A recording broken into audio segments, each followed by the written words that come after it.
If you have training or a match later, here are some things you should and shouldn't pick up in the shop on the way. First up, we have a Powerade. This thing's either entirely made up of sugars in terms of carbohydrates, and also a very small bit of sodium.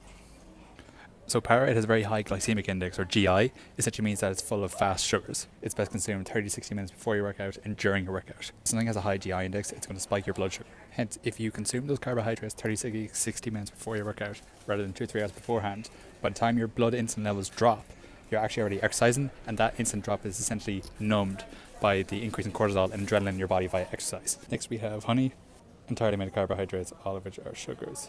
Definitely the most dense in terms of carbohydrates if you're in a real pinch and you don't have that much money. Honey is a great option before your workouts. We have a box of these milk chocolate Brazil nuts, so if you can barely make out there.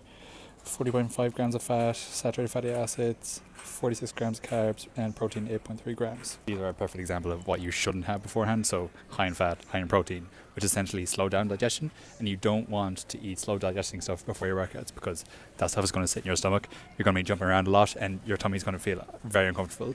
You're probably going to get a lot of stitches and you're not going to perform very well. Next we have Muju, carbs, high in protein, a little bit of salt as well. The amount of lads I used to see sculling Muju on the bus to matches and eating chicken fillet rolls we got and then brought them back on the bus before a game. Like, it's actually crazy to think that we think just because it was high in protein is going to help us perform better on the day. Obviously the high protein content makes it not very good to have before your workout because it's going to slow down digestion again, but great option for after. And whilst we're on the topic of nutrition for performance, we've actually created a marathon nutrition pack, so it's full of all these gels that you wouldn't typically see in your shop.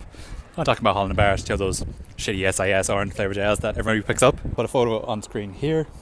It's a great way for everybody to try out new gels, new kind of nutrition products full of like electrolytes or chews before, let's say, the likes of the Dove Marathon that's coming up. If you'd like to give it a try, you can sign up by the link in my bio.